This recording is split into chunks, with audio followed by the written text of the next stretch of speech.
ঈমান থাকবে না। ইব্রাহিম আলাইহিস সালাতু ওয়াস সালাম বললেন, ও নমরুদ, তুমি যতই বলো আল্লাহকে মেরে ফেলেছো, আল্লাহকে তুমি মারতে পারবে না, আল্লাহকে মারা সম্ভব না। তুমি নমরুদ আল্লাহর সাথে জিহাদ ঘোষণা করেছো, আল্লাহর সাথে যুদ্ধ ঘোষণা করেছো।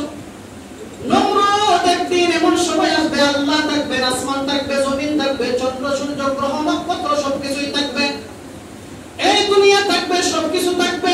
একদিন তুমি নমরুদ থাকবে না, তোমার খোদাই থাকবে না, তোমার খোদাই একদিন শেষ হয়ে যাবে।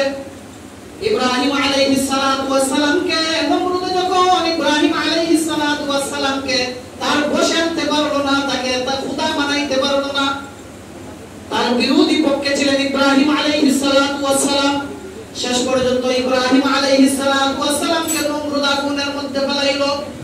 আল্লাহ রাব্বুল আলামিন ইব্রাহিম আলাইহিস সালাতু ওয়াস সালামকে আগুনটা ইব্রাহিম আলাইহিস সালাতু ওয়াস সালামের জন্য ফুলের বাগিচা বানাইয়া দিলেন, আরামদায়ক করে দিলেন। হযরত ইব্রাহিম আলাইহিস সালাতু ওয়াস সালামের জন্য শান্তিময় করে দিলেন।